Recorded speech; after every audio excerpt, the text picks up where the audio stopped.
What's up, ladies and gentlemen? Magandang hapon sa inyong lahat. Mabuhay. All of the fans of Request Backup from all over the world. I have some good and bad news. This is the last episode of this season of the show. But some good news is we've called in some international muscle, all right? Arguably, this is the most worldwide episode of the show just yet, because we are setting up for the World Championship, all right? The road to M3 has already begun, and there's one more big event before we get to the World Championships. But with all that being said, guys, gusto ko lang mag-set ng mood, all right? I just wanted to let you know that I'm super thankful and super happy that you've joined us on this very short but fulfilling journey throughout Request Backup's life. I'm not sure about what the future of the show might hold, but I'm so happy that we did this anyways, all right? At your service, my name is Leo. And today's guests are very, very important members of their respective MPLs, all right? And they're very good friends of mine. I can't wait to introduce them. But first, a quick disclaimer, all right? We're going to be talking about information about the World Championships today, mostly confirmed.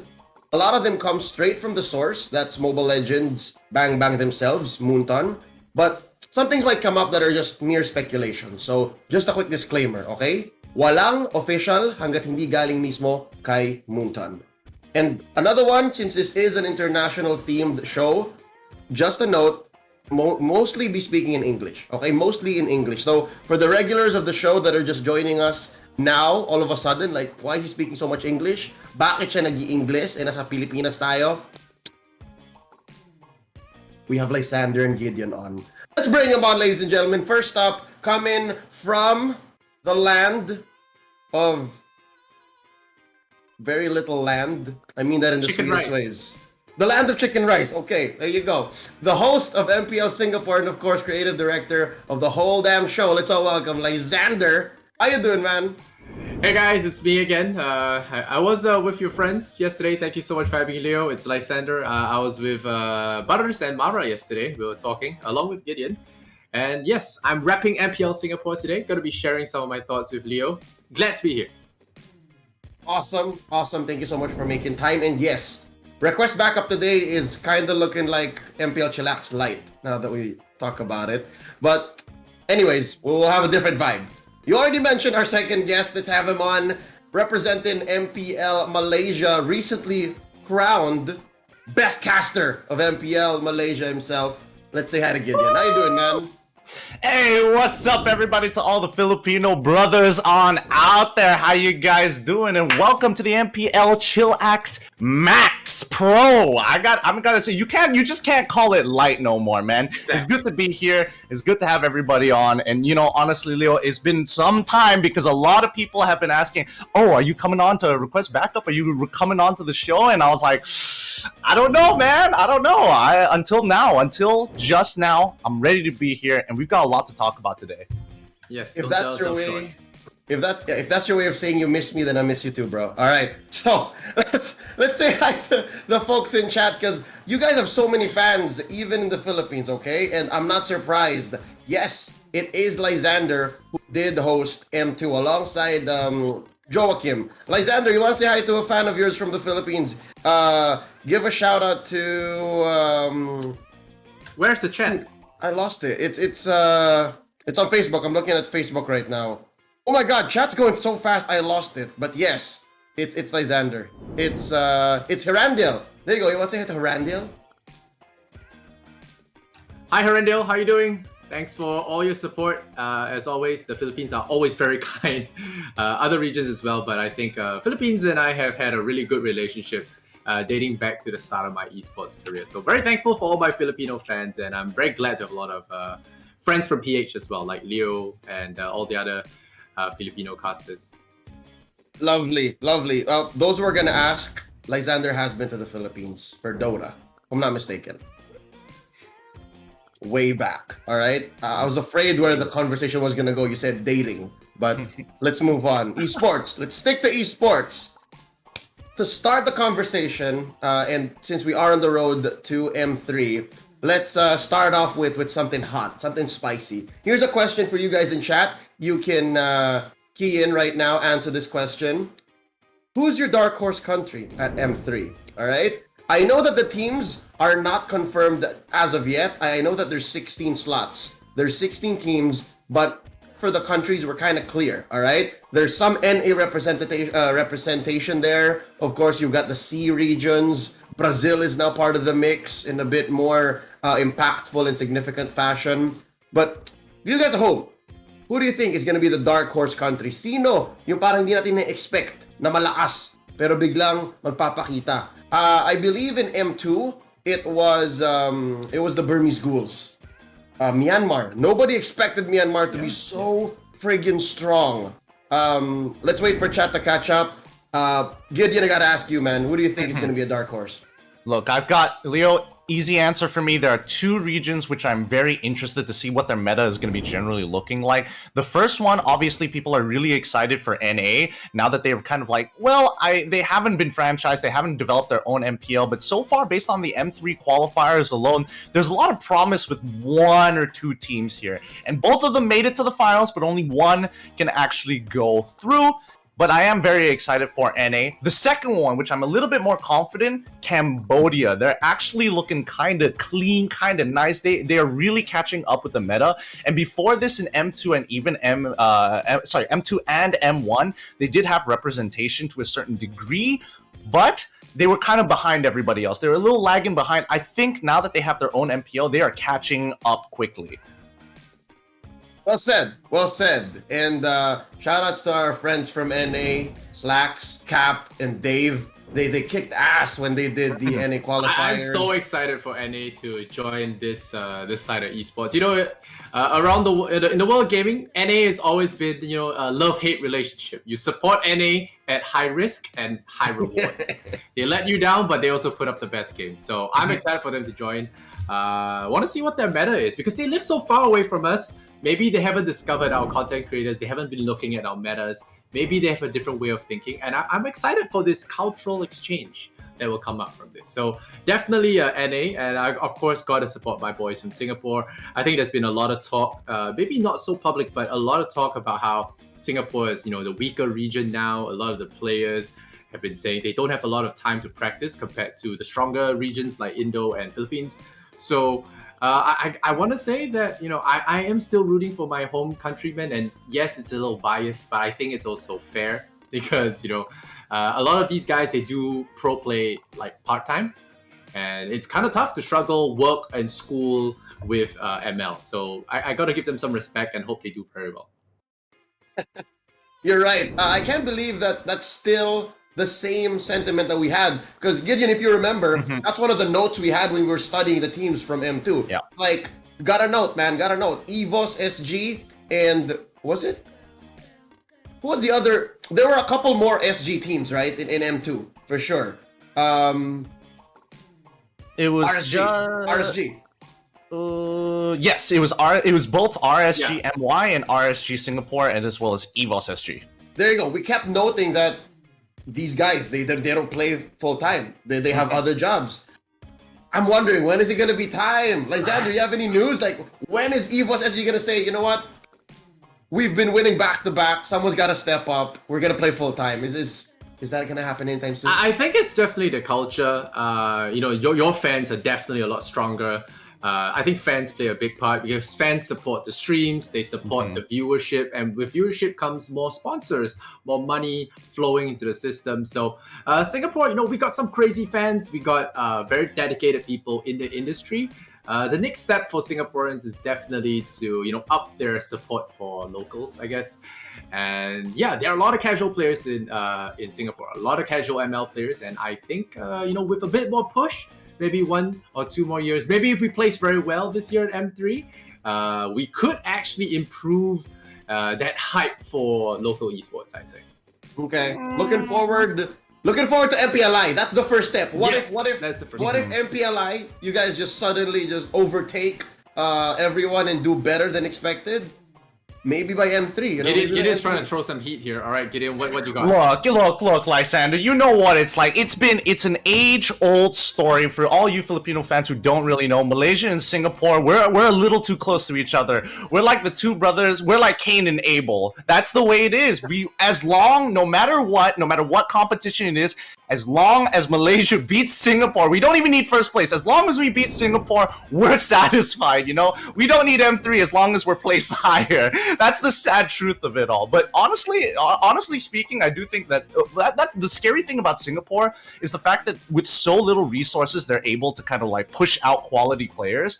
And I think even after they broke off from, from MPL MYSG now into separate categories of MY and SG, there's still a lot of competition to kind of go around here, which is a little scary, but as long as Malaysia stands on top of them in the rankings, I think it's all good. Okay, you know what? I hear ya, and I understand that there's that little win con that you have. Like, as long as we beat SG, we're fine. But just the same, you have to consider a lot of the big esports franchises and establishments were made in SG. RSG is from SG. EVOS is from SG. If I'm not mistaken, Impunity started in SG. Yep, correct. So, Flash as well. Team Flash as well. They are across all sorts of esports. So, man, there seems to be a dichotomy. All right, real quick, let's run through chat because again, this is a question for chat, and I want to hear what folks are saying. Shout outs to Franco from Nepal. We have a fan from Nepal. Awesome. And of course, our friends from the MPL. Uomi, don't get mad at me, okay? I see you, bud. I see you, but we need to hear from Lysander and Gideon. Then what's up as well? The grand finalist coach. What a bounce back from season 7. Coach Yeb Meister of Onic Philippines. How you doing, Denver? My man. There's a few people who are saying Cambodia. All right, Cambodia, see you soon. Might do well in M3. Might do well in MPLI too. There's a lot of questions about you two. I'll leave you to check that out. I'm sure you can answer. But there's also some answers saying the Arab teams. Yes, I can't believe we've gone this far without saying our friends in the Middle East are also doing things there. Did you guys see their sets, by the way? I haven't really. They are. Oh, they are. Listen, our Arabian, our Middle Eastern counterparts, the broadcasters there, are literally in the land of Dawn. Damn. Dudes are casting and hosting next to a friggin' turret. Yo, and I thought MPL MY was kind of sick. We had like 3D models of the draft. I thought that was pretty cool. I didn't realize we needed the Land of Dawn. God damn. Yeah, MY did an amazing job this year, I gotta say. I was taking a peek at it. PH as well, I really like the whole talk show aspect. We got different themes across the board. Some shout out to our guys as well. We did set in the Unreal Engine, so that's pretty cool. Yeah. But yeah, I think everyone has their own thing. Of course, here in Singapore we have this thing with this saying called spoil market, where they basically just do something so well they ruin the market for everyone else. So I'm sure that's what you're talking about right now. Middle East spoiling market with their with all that glam. I'll take it. You know what? It improves esports, and I will not be jealous. Not too jealous. I'll one-up you because this is a question and a discussion we have backstage at MPL Philippines a lot. What if you get imported? What if you get a fat contract that says you go to MPL MENA, Middle East, North Africa? We're like, we'll think about it.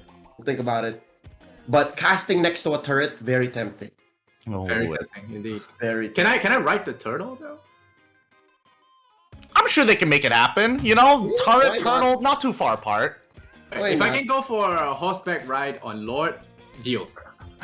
As the host, that's your segment. Like, you come in mid-game or like after. It's Lord Lysander here to dish out the hosting. All right, what's up? We're gonna hear from our MVP of the series. You're on top of the Lord. They're down. That's right. I'm the MVP. I'm on the Lord. You're just on the ground. All right. You're the little wanderer. Let's move along here. A lot of things happened yesterday, by the way. I barely got sleep It has been an interesting 48 hours for a lot of MPL regions. But first of all, let's congratulate MPL Season 8 champion from Indonesia, Onyx ID. They literally ended their grand finals at around 2 a.m. yesterday. Or 2 a.m. today. Oh my god. 2 a.m. today, okay? They went 7 games, bro. 7 games. RRQ versus Onyx Indonesia. Onyx Esports. This is a new El Clasico in the making. Yeah, honestly, I think this one was like really tough. I think Onyx definitely. I thought they were gonna get exhausted by the grand finals, but they played insane. They played against EVOS Legends in the lower brackets, then fought RRQ almost immediately after. I don't know, but if we're talking about stamina, these guys they can really take some hits, man. They can really run marathons. Yeah, and that's a good sign. I think a lot of people think that pro teams are all about good players, but it's definitely more about stamina. Like you said, mental. What if your main strategy goes wrong? Do you have a backup? Are you able to hold it together and not break down during that intermission? Argue with your teammates. A lot of times internal problems are 50% of the battle. Yeah. Onyx Sobat really did well to support their team here. Sometimes it's all about heart. Sometimes it's all about just, again, family. Sobat with them all the way. And y'all see the set at MPL ID? That's enviable. Like Miracle and the gang, they got it going, bro. I wonder if the casters got a bed too. At this point, if Secret Lab is giving out chairs to them, like the bed doesn't seem too far away. They're like, here's our prototype Secret Lab bed just for gamers out there. It's got lumbar support just in case. It's a chair, but it's also your bed. You push a button and it turns into a whole bed. Who's Memory foam? It goes all the way. Yeah, memory foam. Yeah, or water bed edition. There are a few. Add some massage hands in there. Rub your neck during between the games. It's a matter of time. I hear Secret Lab HQ is in SG, so you have some calls to make, Lysander. Yes, if he takes my calls, or if I don't get escorted out by security. I have $1 million idea. I'll take half. Good deal. Also, we would like to congratulate chronologically the second team to get crowned just last night. And I was there on the ground for this. And again, chills down my spine and just goosebumps. Congratulations to another back-to-back. All right, let's call it back-to-black. This is Blacklist International doing the same thing. They ran from the lower bracket and just showed all the haters, all the doubters, that what they did in Season 7 was no fluke. They get their title. Blacklist doesn't miss. They don't. Not at all. And even after controversy, you guys are aware of what happened, right? Like as Season 8 closed up. Y'all remember? You get over there. You guys hear what happened to this team? I hear something. So was it them? I heard there was some conduct issue things. Yes. Was it them? Yes. It's something that's it's personal, and it's some might say unprofessional, but in the world of sports, right? And when you're talking about just young, testosterone-filled athletes, sometimes it happens. So despite that, dropping in the lower bracket, having to go through compromise, they made it back to back, finally giving Haji a title. Congratulations. There's another champion that we need to congratulate, and it's from Lysander's very own home country. Back-to-back as well. EVOS SG. Lysander, what the hell? EVOS SG going back-to-back. They are just too strong. I think right now, they have they have the better management. They got the better behind-the-scenes folks. I think they were facing RSG in the final. RSG talented players, good roster. And also shout out to Almighty. I think they were 3rd place in that lower bracket. They gave RSG a fight. They went up to game 5 for that lower bracket. So they were a bunch of new players, and I think it does give a lot of hope for the upcoming talents in Singapore. I want to say that a lot of EVO's strength comes from their support, their management, their captains, as well as their managers, their drafters. Very, very big team of people behind the original team, supporting them in between matches. They're taking notes while the game's going on. What are we going to draft next? What are we going to counter this strategy with? if you don't have that kind of firepower to match, which I think RSG didn't have that many tools to match, it was very difficult to keep up with the Evo's drafts. So that's how they took it successfully. Back to back, like you said, very, very cleanly, no question at all. Interesting how it's Evo's SG and RSG going back to back. I don't know how that happens. Almighty, though, I love that you mentioned them. They're still... That's why it's so important for them to have come up here in this conversation, because they really improved this season. They really just grew out from 7th place to 3rd place. Yeah, what a bounce back. What a bounce back. Just as well, we have to congratulate... Let's change the whole topic here from back to back to back to back to a totally new champion. Unexpected, honestly. When you're saying MPL-MY, you say Todak. But this time around, what an upset. SMG. Gideon, tell us exactly how that happened. Look, this is Team SMG. They literally have the most, like, I don't even know what to call it, the most anime-esque storyline of all time. They were a team for multiple seasons, having to rebrand to finally becoming this iteration of Team SMG. And every single season, until this one, they were considered to be the 8th place curse, because they would always get to playoffs, but just lose within the first round, every single time. Until this season, where they decided to invest a lot of time and effort, get the sports psychologists, invest in bringing on Sasa, or what we call the Raksasa. In other words, depending on which language it's coming from, basically an absolute demon, a monster in his own right, coming in from Indonesia. And them actually winning out, because in MPL-MY, I think people have to understand that we've never had a 2-time champ. Never. No back-to-backs has ever occurred. Every single year it is always going to be a unique champion each and every single time. So Team SMG winning this, nobody would have expected it. Like, at the beginning of the season, Sasa was like, okay, I guarantee we'll get into top 4. And then you can definitely see it on his face. He's not exactly the most expressive person, but when you look at his face, you could see, like, some days he's just, man, like, this is going to be a tough game, or, man, I'm not sure whether I can fulfill my promise. And he decided to overachieve with the rest of the team. So Team SMG, it's like an anime story, straight up. I love it, though. The mentality of Sasa is like, I promise you this. If we do any better, then... It's a bonus. Yeah, you can have that. I love it. Impressive. Did they put their hands together before the final match? Yeah, did they? What was it like on site? Heart of the cards, friendship, family. Look, it's not heart of the cards. It's not friendship. It's literally just like, I don't know how to explain it. It feels like the sports psychologist made a huge turnaround for the team, because I've never seen a team go into the game so... They almost looked dead inside. They had like this stoic look on them, like they already knew what was. They were prepared mentally, and like during game 1, they came on, they sat down, they're like, okay, no problem. We heard their mic checks after each and every game, and it's just like, it was pretty intense game 1. Then game 2, it went downhill, and it was just like, okay, it continued to go downhill, and it's just. They're still chill. They were chill the entire way, and I think one of the best moments, and you can check out my page because someone made some fan art of it. They did the conga line as they were walking on stage. They were like backstage. They're like, all right, with no hands together, boys. Let's hands on shoulders. Let's walk to stage, and then obviously Sasa, just being his own independent entity, realized the camera was on him. He was just like, oh yeah, I'm totally part of the conga line. I think that's by far the funniest moment.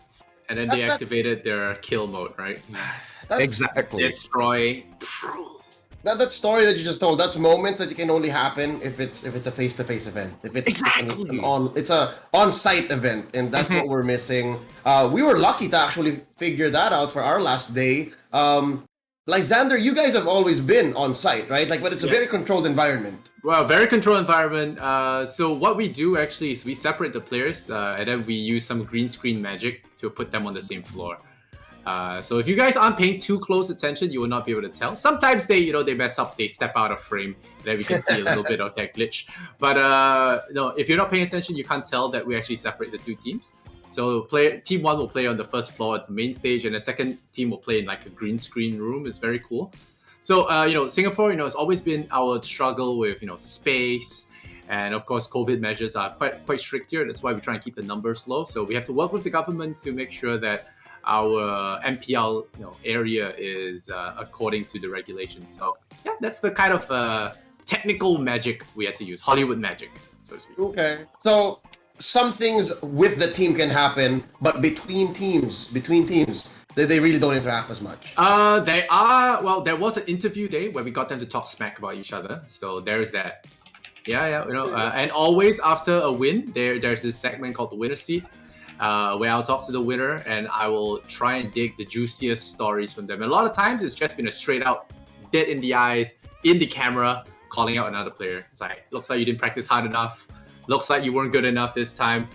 Well, if they ever get to the winner seat, because you got to win to get here, stuff like that, they can talk back to me. Something like that. I think it's pretty good. That's what I miss. Honestly, if I've interviewed countless number of players throughout season 8, at least for us here in MPLPH. And when you ask them, like, do you have a message for so and so? They always go like, good luck to us and let's give the fans a good fight. They're so calm. They're so tame. Whenever players give me that, I'll say no. Give me some spice, or you're not leaving. All right. I know you want to go to dinner, but you're giving me spice, or we're not leaving. Right. Honestly, that's why I love the MPLPH, because you guys, know how to have personality, man. You guys have so much personality. In Indonesia, they also got personality too, but not like the Philippines. Y'all guys go all out. Nothing holds you back. That's the thing. It's like, I have to confess, there's like a dichotomy within MPLPH right now. Like, we're not sure how much attitude we can show, but also how much professionalism we should like input. Because at some point you cross a line and so many people just get lost. So, we're working it out, all of us together. I think as a product, MPL just in general can do better. All the same, we can all grow there. Formal, you can no, I don't want it to be formal. Dear Leo, you suck. Regards. Here's my official statement. But no, personally, I think like you guys in the Philippines, like, honestly, the way that I see it, it's no benefit if nobody is going to try and force those boundaries. So it's great that MPLPH is like, taking the bullets so that the rest of the MPLs can learn from the mistakes, So you guys are basically the frontliners when it comes to these things. You're welcome. All right, whatever final protocol comes to SG and MY. All right, learn from PH. There you go. All right, put it over. Let's congratulate a couple more MPL champions, and these are from the newer regions. Congratulations to our inaugural MPL champion from Cambodia, MPL KH. You have here, see you soon. All right? Why do they look like kings, man? This design looks so royal. It's the Cambodian aesthetic. The thing is, I have to be honest, fellas, I haven't seen the games on by See You Soon, but I have a huge question here, and I'm sure a lot of people are asking as well. Where the hell is Impunity? Impunity KH just kicked so much butt in MSC 2021. See You Soon must be on something else. I mean, that's esports for you. Well, I mean, that's the thing, right? I think once people kind of understand that when players start to take it seriously and realizing that there isn't just a limitation of community events, that there is a proper official backed up event by Munton, and that there is a possibility of going into internationals, I think that's when the goals are set higher. You're not closed into this box. You go even further and beyond. And, Impunity, they showed up last year. Cambodia had some great representatives, but unfortunately that just, even though it's like, pouring gasoline onto a fire, everything around it is going to get ignited as well. And I think, the fact that See You Soon is a great example of showing that no matter how long you are going to be champions, somebody else is willing to take your spot as soon as you show weakness. Their name's pretty threatening, it's like a threat. We will be seeing you soon. Other teams, they got cool names, but these guys are just straight up right to threats. To be fair, I think they're the ones who have very publicly on social media, started to prepare their paperwork for the World Championships. Good for them. So, again, being an MPL champion, I'm not sure if that doesn't confirm it yet or not, but winning in your own country should at least punch you that ticket. Now, moving on, our very last congratulations goes out to the inaugural MPL Brazil champions. And boy, oh boy, I woke up to this. Literally, 4 5 a.m., I was all like, what the hell's happening in Brazil right now? Boom! Red Canids, Alunga, take down Vivo Cade in the grand finals. And the thing is, Vivo Cade was the favored one. Vivo Cade was the one they were like, oh, it's for sure theirs. But then here comes Canids. Yeah, honestly, I predicted that Vivo Canid was going to take it all the way. Their regular season wasn't too bad as well. They had a pretty good score overall. So, you know, Red Canids, they figured it out. I guess this is the beauty. This just shows that, like, there's such a difference between, like, regular season and playoffs, where the playoff meta is all about that adaptation, all about just, like, reading your opponents better. And Red Canids, they just played better that day. I think they just found their footing.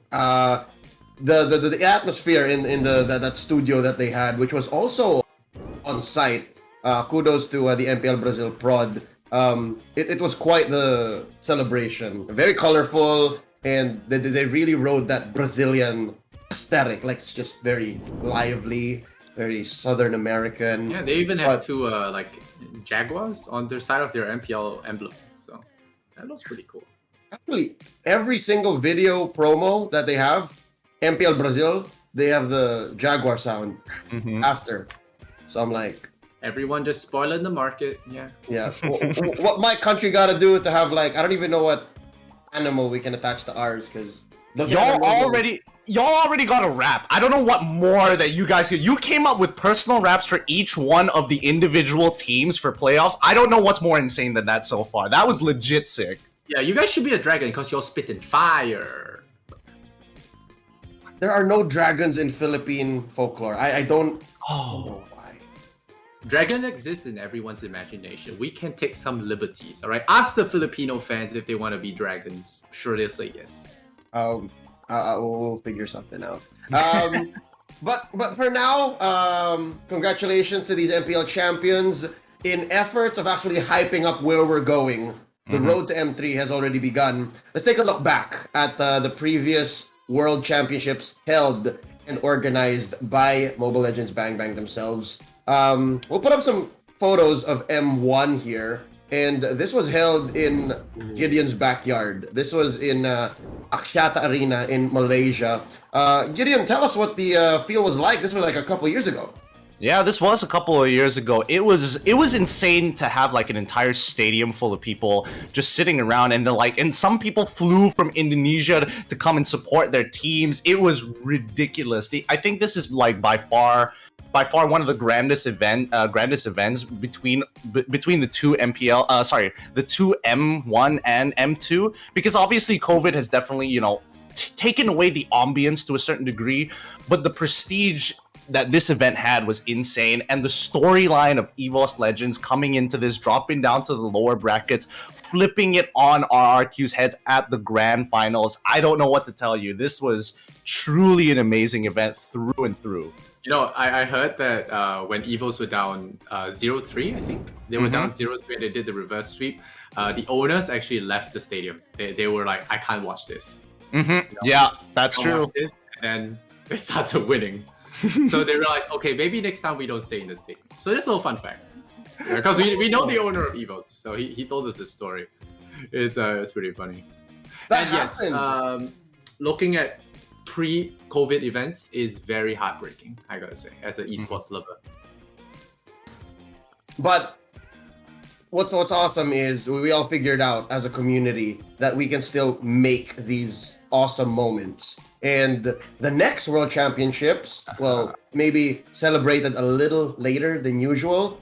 Still within a month. It's still winter where some countries are. We went in and did M2. This time, all three of us were there. And this time, it's literally Lysander's backyard now.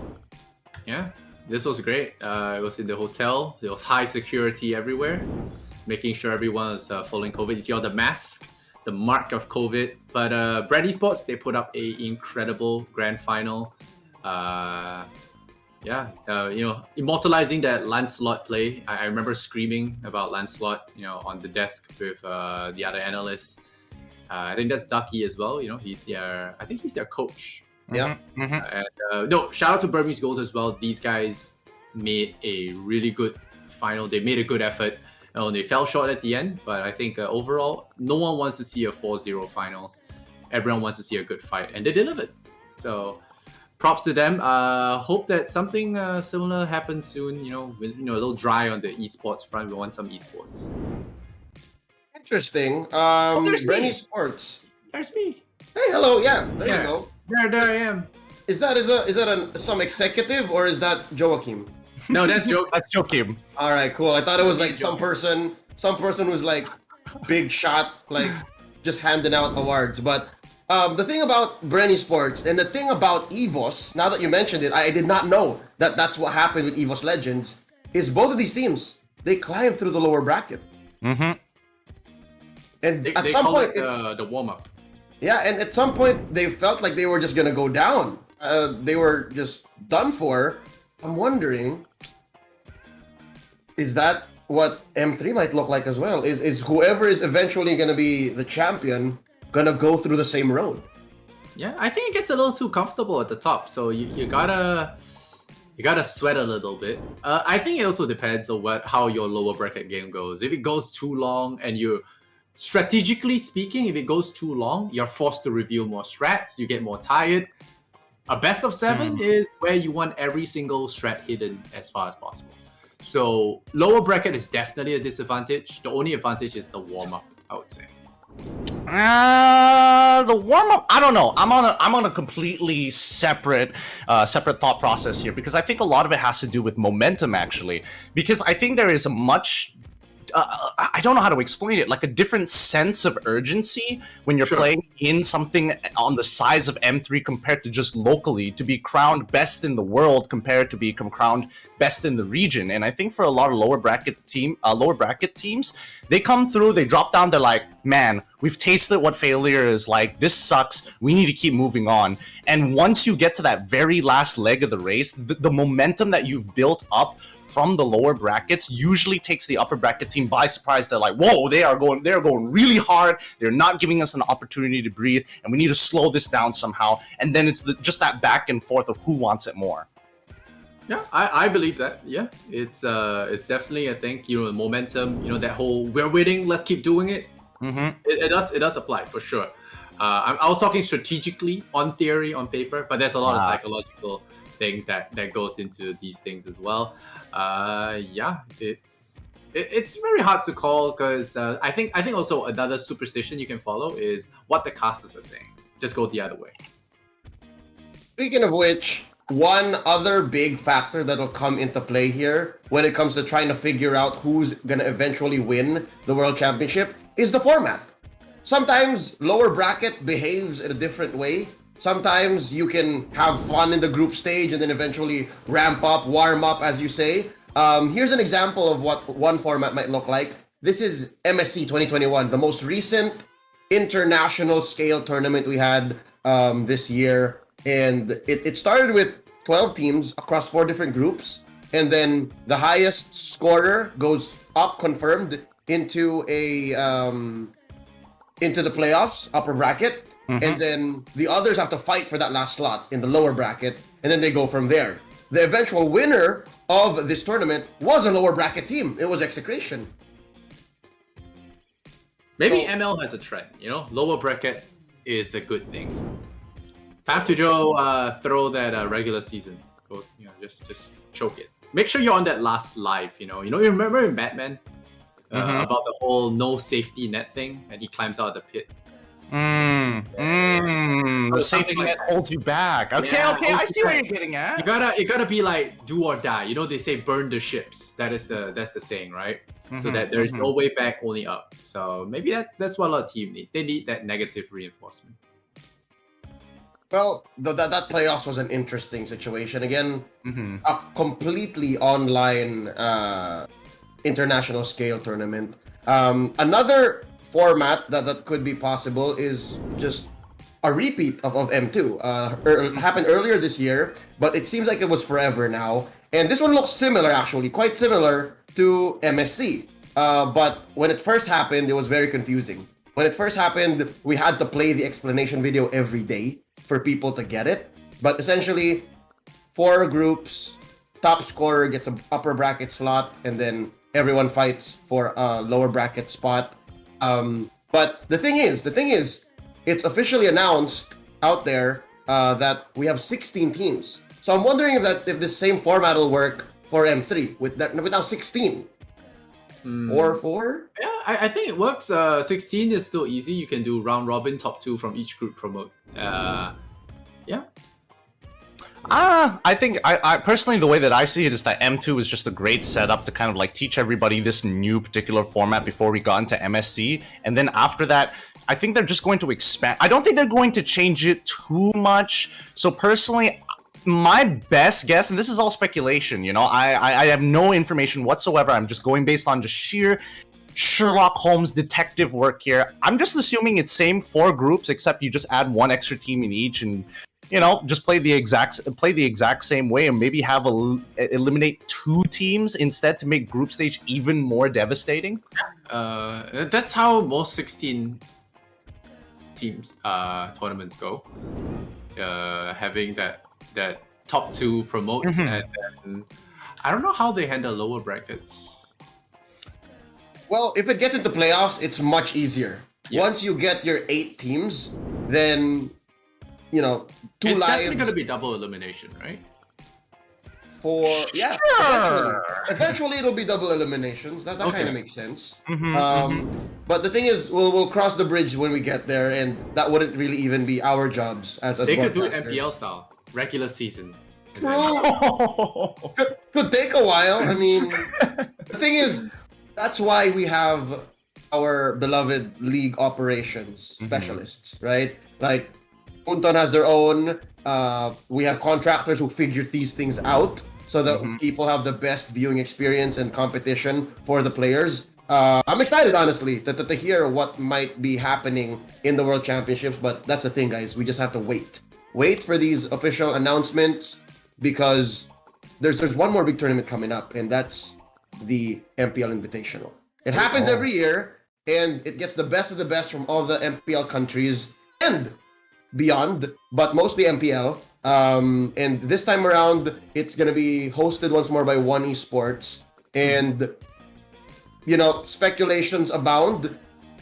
Event happens this week. It starts with this week with the captain's draw.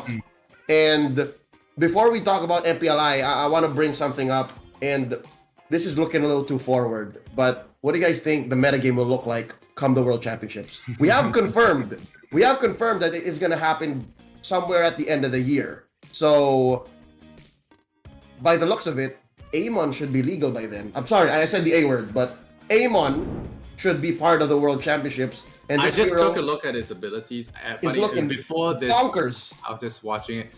Invisibility, rapid healing. That's one for the ban.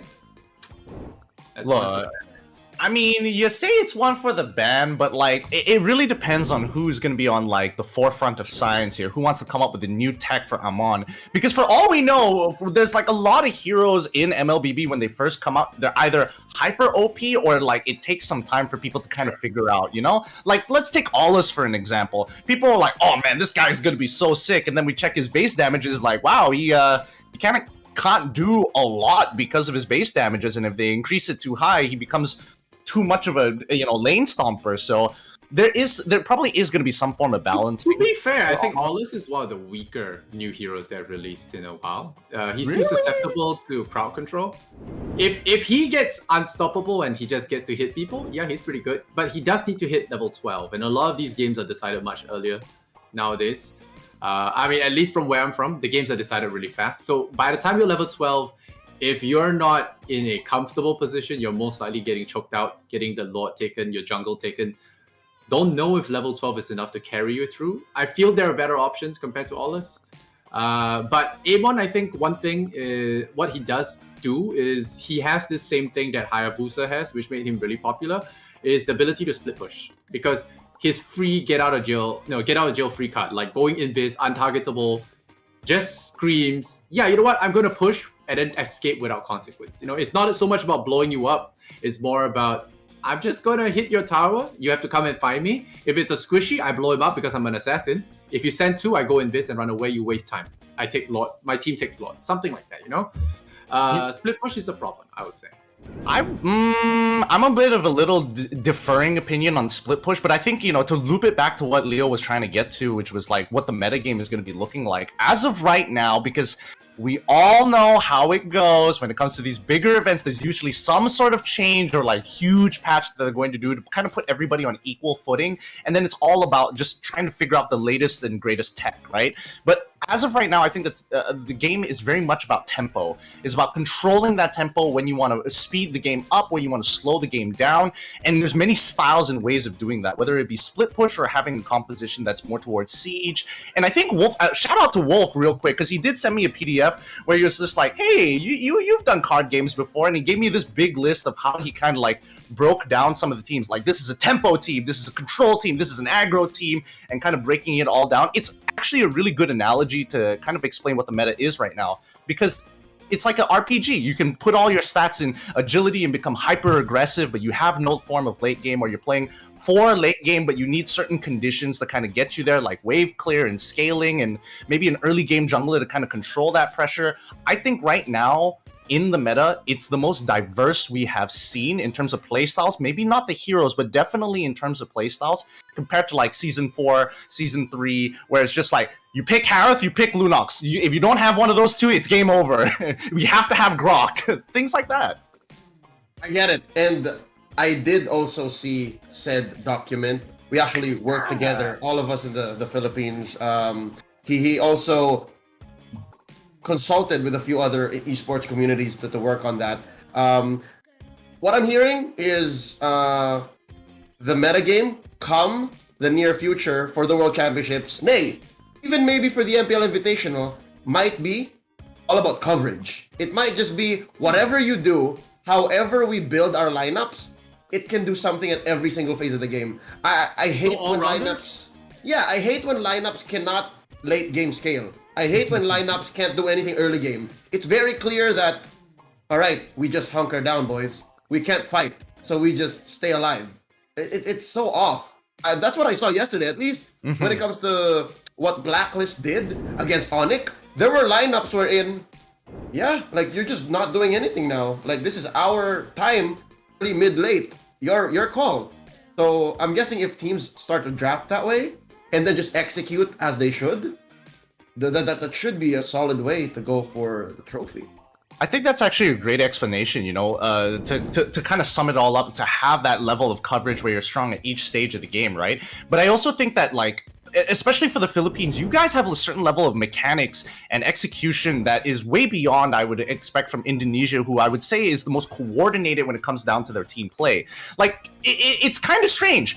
I think that in the Philippines specifically, when it comes down to teams like Blacklist International, they know exactly what their win cons are, and they know how the process to get there. But I feel that, like, other than Blacklist International, and especially when it came down to Onyx, where they were investing so much time, it's about that execution, right? It's about, like, if you are going to invest so much for that early game, you have to force your opponents to make a mistake, which in a lot of cases, and especially when it comes to the highest level of play, and I expect it to be the same for M3, is that the toolbox, the kits that you're having in these drafts are going to be so much more important, because teams will be able to punish you by saying, yeah, play the early game if you want to. We know how to, like, sacrifice objectives but still be even in gold. You could be like 8 turrets, but for some reason we only have a 2k gold difference, and by the 12th minute it's already game over. I think to call the meta now is a little hard, but with a lot of esports tournaments, the team that wins is the one that discovers the most dominant strategy that keeps winning in group stages. Makes the teams panic and realize they need to pivot, they need to adapt, and then when they get to the final, they release the cure. Kind of like introduce the disease, and then you introduce the cure at the end. And because you play your strategy the best, you'll be able to beat out the grand finals. Usually that's how I see a lot of the tournament matters being solved. But that said, I think they have, with the putting back of marksman into goal lanes, or the whole meta shifting there, I'm going to go and say that a lot of dive comps are going to be very strong. Yes. and the ones that are good at countering dive. So don't know which one's going to be better, but dive comps, so you think things like Baxia, you think like maybe Alice. Claude is something that we saw one of the teams that played, maybe not so much, but in other places, but Claude was played by one of the teams. Almighty actually used Claude very effectively with Baxia. So they have this dive composition where when the tank comes along, the marksman is able to just also blink in and combo up and really put in the damage, kill the person in the goal lane, take that tower, squeeze out map control. So I think early aggression is going to be part of the game plan, and anyone that can deflect any kind of diving. So I don't know who does that good so far. I think who comes to mind is probably Yuzong or Alice because they are pretty good at surviving and sustain. Exactly. And I think those two heroes are still very good unless they receive serious nerfs. We'll see a lot of Yuzong and Alice. Yeah, I was gonna say the whole time you were talking, I was about to just say heroes like Alice, Yuzhong, Baxia, Claude, Harith, all dive. And then how do you answer back? People who push you away. People like Nathan. People like Eve. And these are all like the top picked and the top used and banned heroes in the metagame right now. So I expect, maybe there is going to be a disease or some sort of wild card that's injected into the metagame come the World Championships. It's a Johnson strategy, I bet. Dude, here's the thing. M2, we were saying Johnson. I swear, I could have swear we were waiting for Johnson. It's gonna happen. That much better now, for sure. Odette is much better now. Honestly, every time you bring up like Alice and specifically Yuzong, Muntang is real dirty. They did the Dragon Boy real dirty. They're like, you know what? Yuzong, we haven't touched him enough. Let's take away his stun lock. Let's give him 20 extra damage. And only now people are like, yeah, Yuzong's so good. Yuzong is great. They gave him 20 extra damage. Now he's insane, but they took away his one core mechanic from his ultimate. I'm so mad at it. I'm still so angry. Yuzong has been great since release. I stand by it. I think I was talking a lot about it during M2. Yep. Yuzong is one of the most insane heroes out there. I think even now. Why does he have 4 skills? That's why I want to know. Exactly. Why does he just have 4 skills for no reason? That's what makes it awesome, because at M2, he has 4 skills. He has the multi-stun because of the mechanic in his ult prior the change. Yep. And that's why back then, at M2, we remember people playing 3 or 4 executes. Because Yuzhong was fine with the damage. Now we see it switching around. Now we see Yuzhong with Petrify. That's how you dive the Nathan. You jump in, you kill the Yusen Shin. You go with the ult. You get your Bloodlust X, sustain, or you get your War X to do more damage as the fight goes on. And they just built full tank. And the hero is really good. I think a lot of teams will probably be using him, unless he gets his legs broken in this patch. It's probably not going to happen. Please don't curse this. Alice is still going to be very good. I think the hero in general is just very strong. A mage being able to put out magic damage, sustain, and basically fly everywhere through walls, super good. The thing is, Alice has been good all year long. 2021, Alice is just owning. So I want to see some split push heroes come in though. I think that is a counter to Death Ball that Nathan puts out. Where the one way to deal with Death Ball is to have a good defense, and then you just split push. Hayabusa comes to mind. That's why I said, what's his name again? Amon. Amon might be good at that as well. I'm with you. I buy it. Yeah. So we'll see. We'll see how the meta develops. I think it's kind of like rock paper scissors. You talk about card games, they always have that rock paper scissors kind of thing, or maybe like a 5-way rock paper scissors, and the fatal 5-way. Yeah, but it's always like aggro loses to control, mid range beats what, and then that kind of thing. So we'll see which one becomes the dominant strategy, and then like I said, team that comes out with the cure is gonna take the throne. Honestly, personally, I believe that if all the Filipino fans they're probably asking about what's the meta going to be for M3, what's the meta going to be for M3, have a very close look at MPLI. I think that's just going to be the taste, just the wine tasting, to be honest. That's true, and y'all brought it in completely on cue, because, ladies and gentlemen, MPLI is possibly the closest we can ever get to figuring out what's going to happen at the World Championships without our friends from elsewhere, without the other side of the world just yet. So, again, treat it as an appetizer. And the action starts this weekend. All right, October 31st, we're going to be seeing the captain's draw. That's where the 4 champion countries are gonna play around with everyone else. They're gonna put them in these groups to essentially determine their fate. And then after that, you have the group stage happening the weekend after, followed by the quarterfinals, and then the grand finals on the very last day, November 7th. All right, so this is the format and the prize pool for MPL Invitational happening very, very soon. I can't believe it. We're not even allowed to breathe. The competition is so hot and it's so immediate. This is what the bracket might look like, actually. It's huge. It's very simple. It's far from what MPL it's far from what Moonton sanctioned events look like, or like Moonton organized events. I'd rather look like, but it's kind of fun. What do you guys fellas think? This is the same format from last year.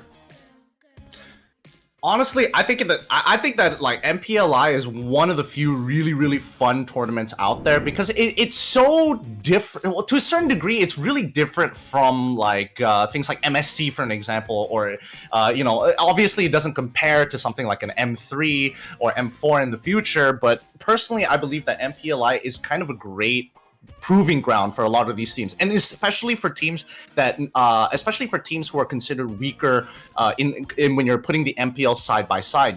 This could be a time where Cambodia can really show up and kind of put a lot of eyes and attention on themselves if they can absolutely dominate their way through. This could be an opportunity for teams to really test their mettle against each other. Like, how does MY stack up against something like Indonesia or even Philippines or even Singapore up till now? Or more importantly, whether Singapore can actually start crushing it all the way to the grand finals for themselves. Like, we don't know.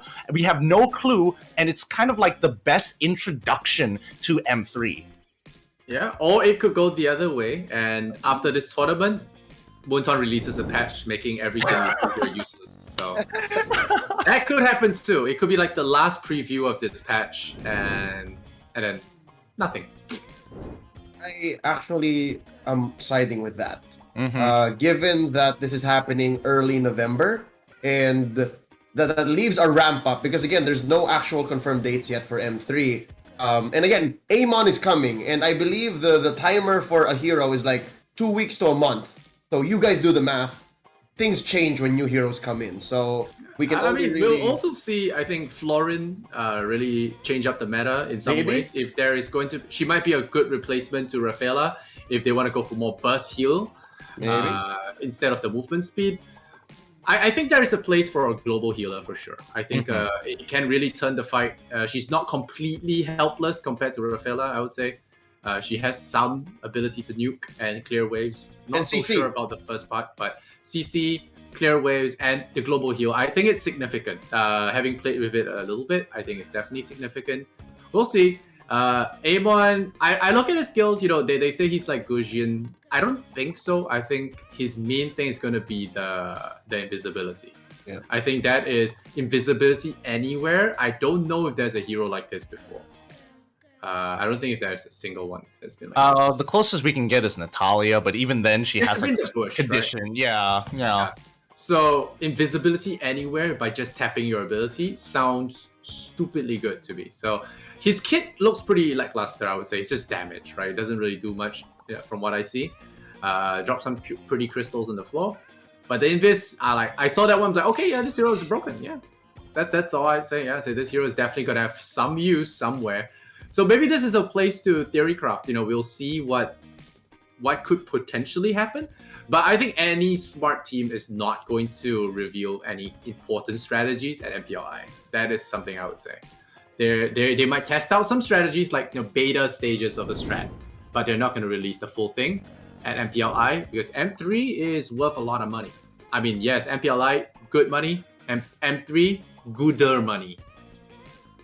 Goodest, if I'm not mistaken. Money, yes. Because that's better money. Gooder. That's our world championship, so I'm guessing it's goodest. Ladies and gentlemen, now it's time for you guys to jump in again. I'm gonna need your help here. Our second and last audience bit for today is all about MPLI. Who's going into the MPLI Grand Finals? All right, so based on the format earlier, y'all saw that the 4 champions are waiting in the semis, and then will eventually crown a champion after a couple of days of competition. So consider that. Consider that. Who might be going into the grand finals for you? All right, predict that right now. Let us ask our guests here first. Lysander, we talked about how SG might actually just crawl out of that shell.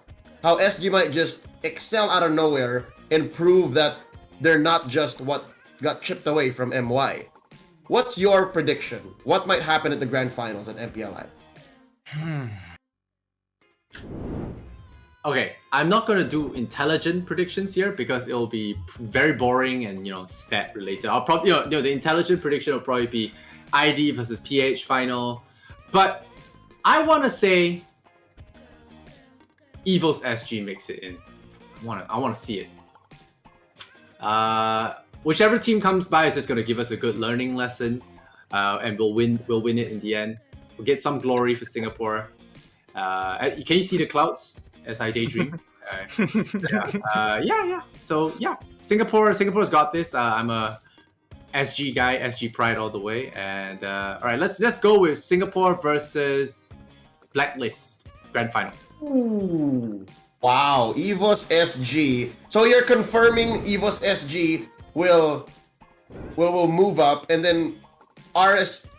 I think RSG is also part of the invited teams to the invitation. Sure. And but EVOS. Oh no, wait. Let me change it. No, the script has to be better. Okay. EVOS SG versus Onyx, because Onyx defeated EVOS Legends, right? Was it right? Yes. Correct. No, so it's revenge. Onyx Indo defeated RQ. Oh wait, no, wait. Who defeated EVOS Legends then in the lower bracket? Onyx. Onyx, yeah, Onyx. Right, Onyx Indonesia. We're talking lower bracket. All right, so Okay. Onyx Indonesia versus EVOS SG. EVOS SG gets revenge. There you go. That's the better script. There you go. Okay. For your sister team. Narrative. Okay. Yeah. Script writers take note. Okay, Lysander's for the plot. Okay, Gideon, how about you? Who's in your grand finals? Oh, I mean, I feel like I gotta be biased. I gotta say Team SMG. Gotta represent my boys. Gotta represent my boys for sure. But my best guess is that they are going up against, out of all the teams out there, Blacklist is looking kind of good, but I do feel like it's a game of rock, paper, scissors. I think one of their toughest matchups is going to be RRQ for sure, assuming it happens to fall in that order. I don't know if it's going to be. But I would say Team SMG versus Onyx PH. That's what I'm leaning towards. That's definitely what I'm gonna be leaning more towards. But yeah, I think that would be pretty crazy, because like getting to that level to get that particular grand finals is gonna be very difficult, because my true expectation is that it's gonna be an Onyx versus Blacklist situation. Onyx Indonesia versus Blacklist PH. That's the number one on my list. Logically speaking, but you want to see Team SMG. You want to see SMG versus Onyx. Yep, we got to bring home at least one international title sometime, man. Okay, all right. I mean, and that would be great for SMG as well, to prove that they're the new Malaysian presence. Like, this is our time now. So exactly. I'm buying it. Okay. JJ Lin can write them a song after that. Exactly. Dude, I just recently learned about that. I looked up Team SMG and I'm like, oh. Yeah, they got superstar power. True. Up top too. And he's Singaporean, so even if SMG wins, we can claim a little credit. Yeah, we don't mind that. It's okay. That damn bridge. It's just keeping it going. We talked about the SGMY rivalry, but we will gang up and beat any outsiders that try and mess with us, alright? The rivalry between us, alright? Anyone talk smack about us, we gang up. And we take you out, and then we go back to fighting. That's how it works. Let's read what chat is saying. What do you guys want to see in the grand finals? Blacklist versus SMG. All right, Excalibur. Reggie saying Blacklist versus Orange. Orange versus Onyx Indonesia. That would be great too. Blacklist versus RRQ. Ooh. Grand finalist versus champion there. Onyx Philippines versus Blacklist. No. Well, as much as I love both teams, I don't mind seeing that at M3. Whoa! If that's what's gonna happen, I don't know. Oh no! Oh no! What a shock! I don't Oh. Oh wow! Wait. I did not know people are sending us stars. I don't know I could accept stars honestly this time, but we have a very special guest. We have multi-time MPL Malaysia caster of the season winner. We have Lafel TZ. Mm-hmm. Oh, someone in chat was asking for LaFell versus Gideon finals. I'll watch that. Who can make the better prediction? Right? Yeah. It's not gonna bode well. It's not gonna bode well for either the teams we predict for. It's whose curse is worse. Whose curse is worse? That's a segment. That's a How good about that? tagline, yeah. That's free. Writers take it. $1 million. I'm not sure if that's true, but Hi LaFell, how you doing? RRQ versus Blacklist sounds good to me. Blacklist versus Onyx Philippines. Oh, sorry. My mind is just reading all of the. Well, these are mostly Filipino fans. Where are we going? I love that people are bringing up Indo though. Honestly, this is again one of the few times that Indonesia gets to step out of their hyperbolic time chamber and start kicking butt elsewhere. Because again, gotta respect Indo here.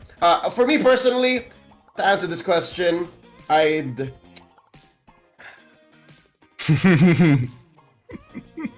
Pretty tough, huh? Very. I hear Okay, all. no friends here. Just say. I hear all 8 Indonesian teams are in the invitation. That's just how it is. What? Yeah. They took 6 from the Philippines. We are a franchise league, and then they took all 8 from Indo. Just cause. So that being said, I want to see Blacklist, and then I want to see just repping. I want to see. I want to see a Cinderella run by Genflix Rebellion. Oh, yo, really? I thought you'd be like more toward. Okay, I can respect Dude, that. if you're gonna daydream and you want to see something crazy, just go as crazy as possible. Absolutely. All right. Genflix Rebellion just did not perform this season. Like they were left lacking. I honestly wanted to see them do great, especially after the new franchise pickup. Like they changed their branding and everything. So. What if, like, in the downtime, missing out on the playoffs, they're like, what if they just suddenly All unlock? bought Starlight passes and win. I honestly, I was leaning more towards Echo to a certain degree because I do feel like, man, they're like almost there, you know that feeling where you've almost got the perfect coffee. You're like, but it's just a little bit, sometimes a little bit too sweet, sometimes a little too bitter, sometimes a little too much milk. That's what Echo is like to me. They're like, they've got the right ingredients. It's just they're so close to getting to that next level. Yeah. The thing is, Echo is a remnant of a back-to-back championship team. So I understand exactly what you're saying. It's like they're there. I see it, but yeah, I don't know. So you're saying Echo might be in your fantasy as well. Like maybe it'll come up Definitely. somewhere. I mean, honestly, if we're talking about fantasy, Echo is there. Literally all the EVOS teams. Shout out to my boy Matthew, previous co-caster in MSC 2019. He's managing, he's taking care of a lot of them. And even for EVOS SG, he was up there on stage with them on site. He's still very much invested in the MLBB esports scene. And, he's my brother in arms. I can only send love to him. Same goes to LaFell. And I hope, their organizations that they're working for, especially for Matthew, is going to succeed. That's my fantasy idea. Is it realistic? That's why it's a fantasy, man. But hey, I can't wait for it. Just real quick before we wrap up, LaFell says he wants to see Blacklist versus Todak in the grand finals of MPLI. So, yeah, I think Todak has it in them. They're just the right amount of creative to just throw people off. I feel like, oh man, I feel like Torak can be kind of insane sometimes, but there's like no middle ground with them, whenever they're having a good day, it looks like they're having a good day, but whenever they lose, people are going to start blaming it on their experimentation, on the way they draft and things like that. But at the end of the day, they are some of the best players, mechanically speaking.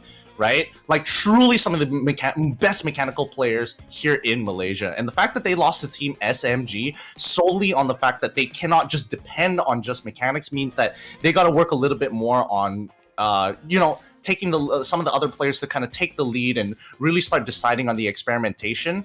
And especially against Blacklist, where they've got some like really, I'm hearing a lot of like keywords, the UBE strats, all their favorite compositions that they like to play. I feel like Todak, out of all the teams in Malaysia, will be able to crack the Sudoku puzzle. Sudoku puzzle. Mm-hmm. Okay. Well, Watch us all get everything wrong. Or get it all wrong. Watch, a lot watch of us bosses. Yeah. It's a lot of bosses. People are gonna clip this, and then at the end of the MPLI, they're gonna tag all of us and like, Yeah, just guys, you wanna have a look at what you guys said? lose all our Notice credibility. how none of those names are there? Hey, I don't mind. I got a KPI to hit. If you got to hate on me to get by your day, by all means, I can take it. Well, I'm glad that we preface it by saying fantasy, all right? Honestly, because I kind of have a reputation to protect. I predicted the whole MPL playoffs brackets to a T. Like every single round, I called it, and I don't know if that's good or MPLPH, bad. right? Yes, I don't know if that's good or bad. I was so shocked that you got the one game that I thought was the Blacklist dropping down to the lower brackets. I was so surprised that you got that prediction, because you predicted the entire thing going all the way through, and well, maybe not the score was correct, but you definitely saw them going down to the lower brackets. I was so shocked. I did score. Honestly, to be fair, that's one caveat. I did put scores. If I put scores, then all the more. I should just quit my job and start fortune telling. I don't know, reading. Tarot cards. Yeah, but all respect to the preternatural, but I don't know how to feel about being a caster and not having that curse. It's crazy. But nonetheless, ladies and gentlemen, we're wrapping up the show. Again, we'll see you very soon at the MPLI. Real quick, I want to do some shout outs saying what's up to Santi, to Amir, to Ralph, to Reggie, Cardo, and of course, again, to all our friends in the industry that just jumped in and sent stars. You guys are amazing. I'm going to leave the floor over to our guests here to wrap up, give their final thoughts, and to say their thanks, and then shout you out, and tell us exactly where you can find them on social media. Let's start with Lysander. Hey guys, thanks for having me, Leo, once again. Yeah, I'm Lysander, MPLSG. And you can find me here at my name. You can find me on Instagram, and you can find me doing stupid stuff on TikTok if you want. All are following the same name. So yeah, appreciate all the follows from all the fans from everywhere, PH as well. Malaysia, Indonesia, Singapore even. Wherever you're from, appreciate the follows, appreciate the support. And once again, thanks Leo and EGG for having me. Lysander, my man, again, always making time. Appreciate it. And I think, no, I'm sure this is not the last stop on the Lysander Filipino tour. Like, I'm sure your fans are gonna see more of you very, very soon. Because after going back to back on Chillax and now request backup, I'm sure you left them wanting. Hope so. You have like multiple group chats now. People are inviting me into these group chats. They've made 6 pages since your appearance yesterday. They're everywhere. I just saw a couple. That's actually that's really funny. Why group chats? Lysander Sims. Just talk about you. I don't know. Hey, you're laughing, but it's happening to you. Gideon, say thanks. I know. Yes, no.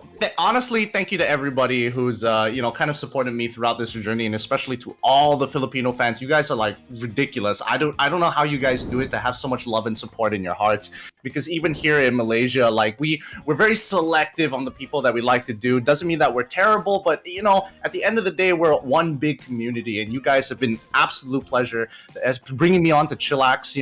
LaFell stealing my jokes, even though I really wanted to hope for that one line about the hottest man coming in from Malaysia, so I can bring up that reference once more. But yeah, you can kindly follow me on my social medias: Facebook at the Fatal Five Way, on Instagram Fatal Five Way as well. Same goes for Twitter. You can follow me on TikTok, GideonQ.